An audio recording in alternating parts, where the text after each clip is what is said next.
It's time for the Band-Aid to be ripped off. This offense needs to become a heavy pass-first offense if the Cardinals want to survive the 2025 season. Let's discuss.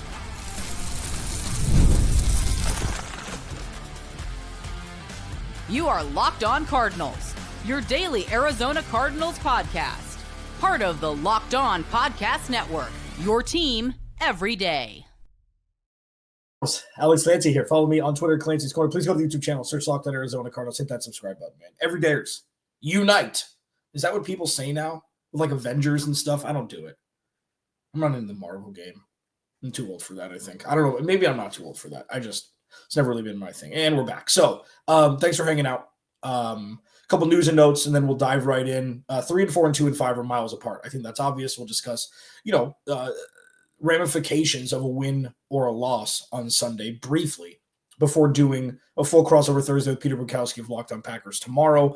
Walter Nolen, the window is now open for him to return. Is he the key to help the defense sustain, their success in the first three quarters in the fourth quarter where they've fallen off a cliff multiple times this season? And it's pass first no matter what moving forward. I will discuss. Today's episode is brought to you by Game Time. Download the Game Time app, create an account, use code LOCKEDINFL for $20 off your first purchase. So a couple news and notes. Marvin Harrison Jr. is still in concussion protocol, but quote-unquote doing good, according to Jonathan Gannon, and Walter Nolen's return window has opened. So we'll see if they bring him back this week, or if you see the bye week in week 8 and you're just like, all right, well, may as well bring the dude back in week 9, give him an extra week of rest. I don't care who the quarterback is. The reason why the Arizona Cardinals have run the ball predominantly, I mean, first off, it was Drew Petzing's scheme coming in. It was able to, have the offense control a little bit more of the game. A wild overcorrection from the more pass-happy offense with Cliff, even though they did run the ball significantly too. It's just different naturally. James Conner was really good. James Conner was a fringe Pro Bowler for the last 3 years. So when your best or your most important offensive player is a running back outside of quarterback, you're gonna hammer the rock. Okay, and that's what's happened. I mean, obviously 2 years ago, or 3 years ago, 2023, when Kyler was out for the first 8 weeks, they ran the ball because Josh Jacobs was here for 15 minutes before he started, and they didn't have a whole lot of talent outside of Trey McBride. 2024, they ran the ball really well. And that was the flagship for the team. Even when drafting Marv, Marv had 8 touchdowns and Trey, had a couple, but it was really it was James Conner first. It was James Conner first. And now with James Conner out, Trey Benson on IR, you hope he'll be able to come back the second he's able to. The best players are no longer in the backfield. So you need to adjust. And we saw that pretty glaringly in Indy, where Joey Brissett threw the ball 44 times. Like, that's a lot. And when I continue to reiterate, when Kyler Murray throws the ball 31 times, seemingly 70% of those are 5 yards and in. Like, Jacoby Brissett was throwing the ball. It wasn't just extension of the run game. And it was, awesome. It was awesome to see. I do want to have an aside here. Drew Petzing said he didn't see much difference with the offense with Jacoby Brissett and Kyler Murray. Do they think that I'm not a reporter. I worked in radio. That was never something that I, really wanted to do. I'm not a great writer. So I just spew things out of my big dumb face, and it seemed to work pretty well. Do they think the guys who are there every day, Tyler Drake and Bo and Donnie Druin and Josh Weinfuss, do you think they're dumb? I know that there's coach speak, and I know that you have to protect players 100%. I'm not being come on, let's stay on this planet. And also, Drew Petzing with a straight face saying he didn't see much difference with the offense with Jacoby Brissett in Indy compared to the other weeks is just buffoonery. So listen, I think the impetus for this thought process is not just, oh, it's obvious, which is, it kind of is. Like the offense just wasn't working and they were trying to run the ball and they were not very efficient. And, it's kind of the new age NBA where you're shooting threes to set up, lighter, low post presence kind of thing. It's kind of you're throwing to set up the run. And they've got enough talent, I guess, until Trey Benson comes back with Michael Carter and Bam Knight. Amari DiMercado is now hurt. I don't know if he's going to play or not, but where you can throw the ball. The impetus for this was it was two things. One, Zay Jones, okay, so if this, and this is what I talked about before the season started, the way to unlock the offense is to throw the ball to everybody. And then when they didn't do that, I had to reverse course and say, just throw the ball to Trey and Martin. Just do it. Just get the ball in the hands of the playmakers. Just do it. Now, if Jacoby Brissett or Kyler Murray, whoever the hell it is, or me, is playing quarterback for the Cardinals for the rest of the year, if you're going to throw the ball 40 times, spread it out. If you're going to throw the ball 25 times, like they have in 25 and 30, and the majority of them are, in front of the sticks, throw it to your best players. The impetus for it, and this is the third time I say impetus, fourth, is Zay Jones looked very productive. He didn't look old or rusty or anything like that. He looked like the dude that, has flashed elsewhere. He flashed in Jacksonville. He had a little flashing and in with the Raiders, but him. And then the last flashball memory, not only the touchdown to Greg Dortch, but the go route to Michael Wilson where he went up and made a contested catch. And, the most important part of the game, it's maybe Michael Wilson is the biggest odd man out with an offense that's completely anemic. Because, listen, Michael Wilson's produced when he's gotten opportunities. It's not the fastest, but he's big. He is strong. He catches everything, and he's great against the sideline, like I mentioned. So that ball is the ball we've been hoping Marvin Harrison Jr. and Kyler Murray would connect on. If it's Jacoby Brissett and Michael Wilson, if it's Jacoby Brissett and Marvin Harrison Jr., if it's Jacoby Brissett and Trey McBride, whatever it is, they got to huck it. This is the new world that we live in with the Arizona Cardinals. The run game can no longer be the anchor. And I think that should be obvious. 2 weeks ago, when Kyler was playing and they were beating Tennessee, it's okay, well, yeah, just run the ball. It doesn't matter. They were up. They had 3 rushing touchdowns, including 1 from Kyler Murray. It's okay, so it's working because it's a not-so-great team and you've got all the momentum. And then the wheels fall off and you actually have to throw the ball and you end up losing the game. So for Drew Petzing to say, going back to this for a second, that it looked completely the same, it's lunacy. I understand you have to protect. But you could at least acknowledge what we watched wasn't some sort of VR. Wasn't a TV show that had nothing to do with the Arizona Cardinals. What are we doing here? So, in summation, huck it. Throw it all over the field. Throw.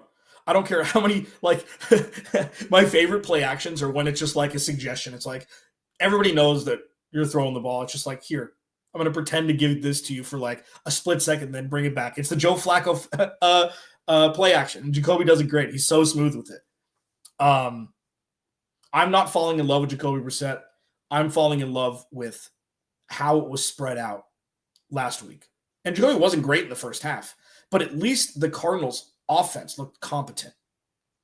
It did. It looked competent.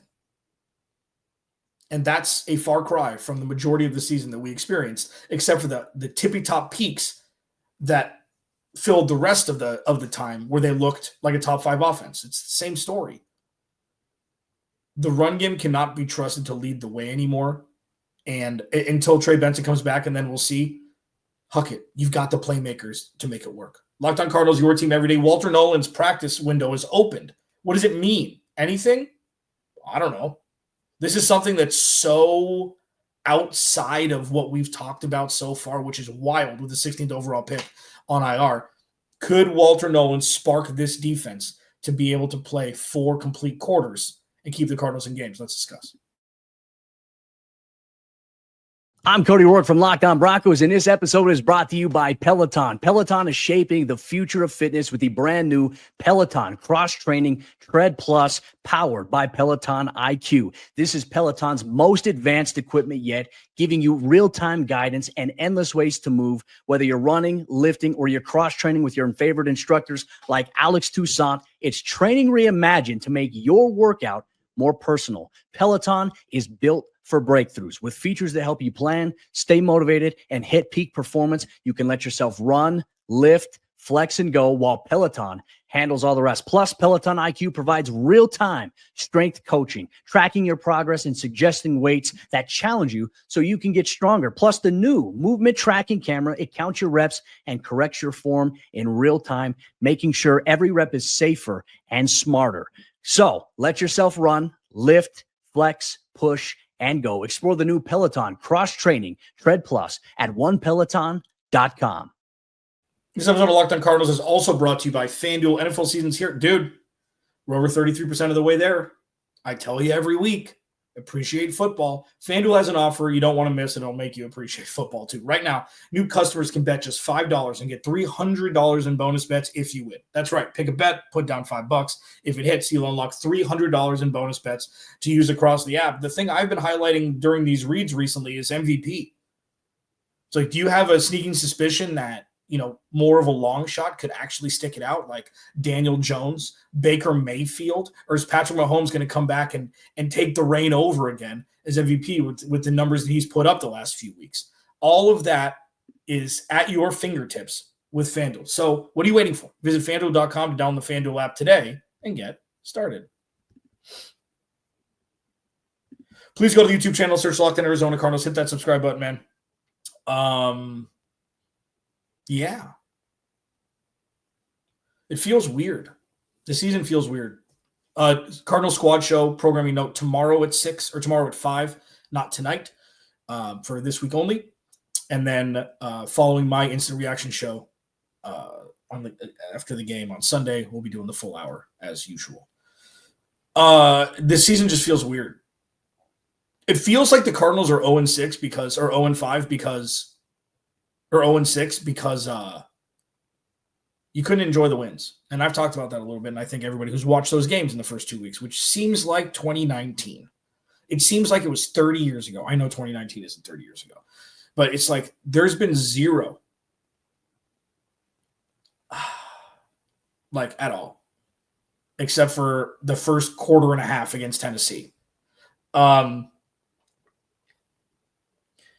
So the interior of the defensive line has been okay. Calais has been good. Dalvin Tomlinson has been fine. The run defense, it's going to be fascinating to see after getting lit up by Jonathan Taylor. He did break it on the outside, except for one that he went up the B gap and broke a tackle and then ended up scoring or ended up getting down close to the goal line.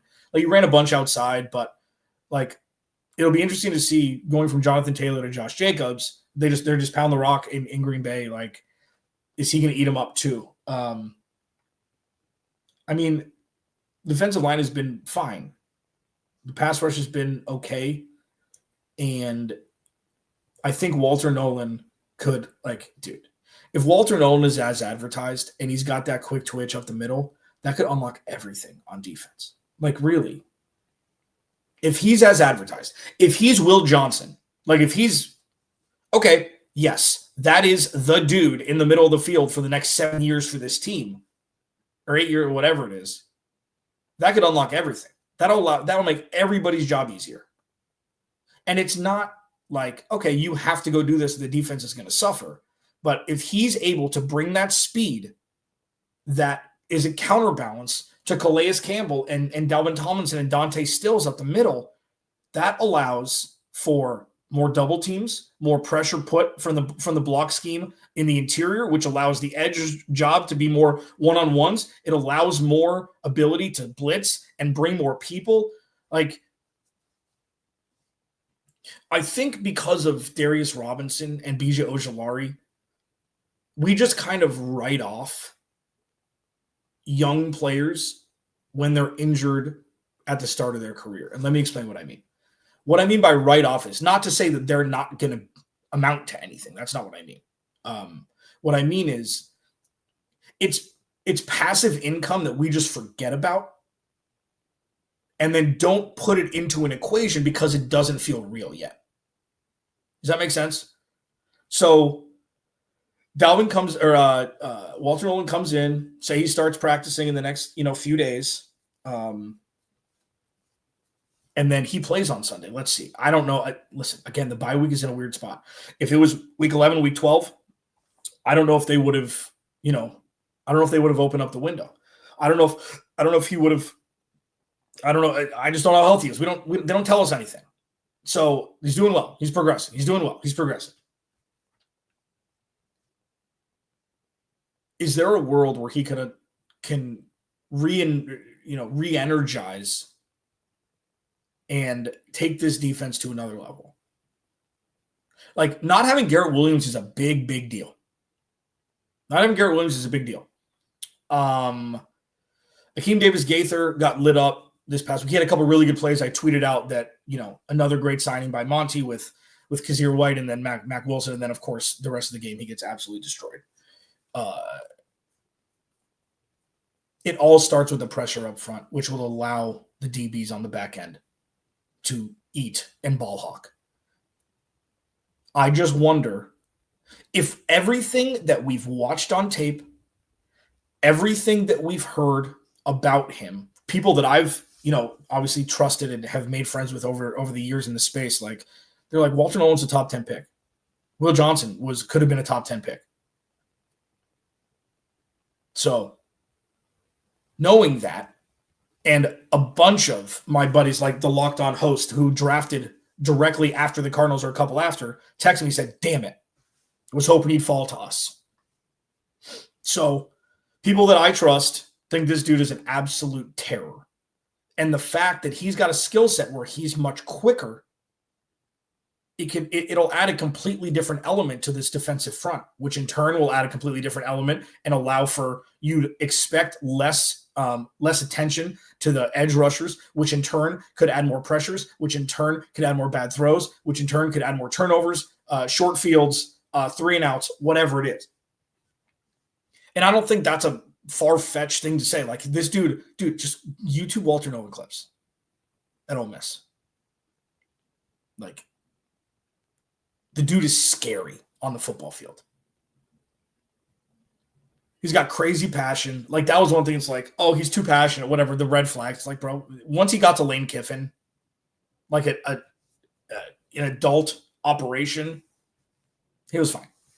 He was fine. So it'll be fascinating to see. And I really hope that he plays on Sunday. Like, that's selfish of me. I'm assuming that he won't. I would love to see him play. I mean, it'd be tough. Like, they opened it up, 5 days, before the game. I just don't see it, especially with the bye week and week 8. But Walter Nolen is inching closer to playing his first NFL action. And I am so excited to see if he can really be the element that can allow this defense to get back to the prominence of what they were in the first 3 quarters of games, to withstand, the entirety of a game that they haven't been able to do, really. Locked On Cardinals, your team, every day, 3-4 and 2-5 are different galaxies. We'll discuss it next. This episode of Locked On Cardinals is brought to you by our friends at Game Time. The NFL season is in full swing. Honestly, there's nothing better than being in the stadium surrounded by fans cheering on your team. But let's be honest, getting tickets can be a hassle. Between queues, login screens, and prices jumping at checkout, it's frustrating. So that's why I use Game Time, the app that gives the advantage back to the fans. Game Time is fast, easy, backed by the Game Time guarantee. You'll always get 100% authentic tickets delivered on time and at the best price. Plus, all fees are included, so the price you see is the price you pay. So talking about football, they also do, like, for example, I wanted to see a stand-up comedy show with my mom, Jim Gaffigan, okay? We were looking where he was playing. We're going to Austin next week to see him. We use the Game Time app because I wanted to see the view of the seats before we bought them, and I knew the Game Time would do that for me. There was a flash sale. I was able to take advantage of that, and we're going to see, so it's a bucket list item for my mom. So, I mean, Game Time made that possible. Download the Game Time app, create an account, use code LOCKEDONNFL for $20 off your first purchase. Terms apply. Again, that's promo code LOCKEDON NFL for $20 off. Swipe, tap, ticket, go. Download Game Time today. Oh my God. That's a new one.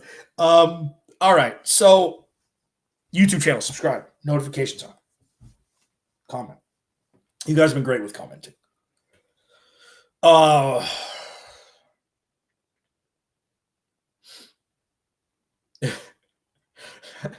season's only going to get harder. The season's only going to get harder, man. They've got, I think they're tied with Detroit for the toughest strength of schedule moving forward. So awesome. That's exactly what we want to hear. The importance of going to 3-4 salvages the season. And I know, you'll have the boo birds in the comments say, oh no, the season's done. Season's done. Pack it up. Fire everybody. Pack it up. Okay. You're welcome to think that. More power to you. And good luck. If they beat Green Bay on Sunday,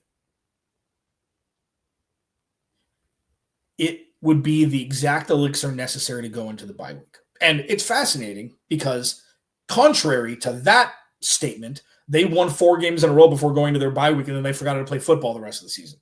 So it's not an exact science, but this situation is wildly different, a little bit more dire. And if the Cardinals want to contend for anything this year, they got to win on Sunday. I think that's pretty obvious. I've really struggled and gone back and forth in my brain about if they're going to fire anybody or not. And I find it hard to believe that they would. Because what's it going to do? Oh, somebody needs to be held accountable. Okay, just don't bring him back next year. At least if you have that unified front, there's no fracture for the rest of the season. And I think there's value in that. And I think for the culture, for the camaraderie, for the meteoric step up that they've taken since the last regime left, in my opinion, sustaining that culture is only really possible if everybody kind of stays in it. This team, roster-wise, is very close. And we've seen why, man. Paris Johnson Jr. is going to be the left tackle forever. He's there. He's the dude. Okay? Will Johnson is the next Patrick Peters who actually likes to hit people. Okay? He's there. And we'll see if he has a sophomore slump, but so far, so damn good. He's a top-ranked Pro Football Focus defensive player. It's what more do you want from a young man who was playing in college last year? Marv is going to be fine. Trey is great.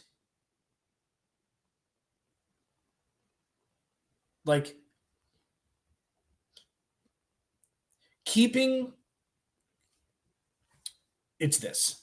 This isn't a dysfunctional team.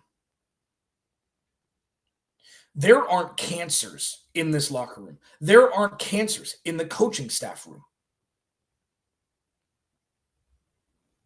That is the part that is important to know and remember. So for that purpose, maybe the coach, maybe Drew Petzing isn't the guy, okay? Maybe Jonathan Gannon isn't the guy. But there's no poison with this team from the GM down, I guess. There's no poison. Everybody's on the same page. Everybody's in lockstep, whatever cliche you want to use, boppity-boppity-bop here. And that is a very foreign concept. Nobody has any ulterior motives. Everybody goes to work on the same page every day, trying to be better together. And that sounds Brady Bunchy, okay? And it probably is. But when I go back to comparing the Cardinals to other organizations or not doing that at certain times because everybody's got their own journey, not having dysfunction, not having cancers or poison is something that is so valuable, even if they're losing more games than they win. So I'm not saying you extend Drew Petzing because he's good for the culture and they've got a good, kumbaya team. I'm saying firing somebody in the middle of the season, even if especially if it's a lost season, it becomes that. It doesn't serve the purpose you think it's going to. It doesn't really serve any purpose. Because next season is going to be a completely new season, probably with a new OC, maybe with a new head coach. Why not keep solidifying this new Arizona Cardinals culture so it can last beyond this season? Yeah. I wasn't expecting to say that. That almost made sense. Locked On Cardinals, your team every day. Remember, without you, there is no me. Cardinal Squad Show tomorrow instead of tonight. Locked On crossover Thursday with Peter Bukowski of Locked On Packers tomorrow. I will talk to you then.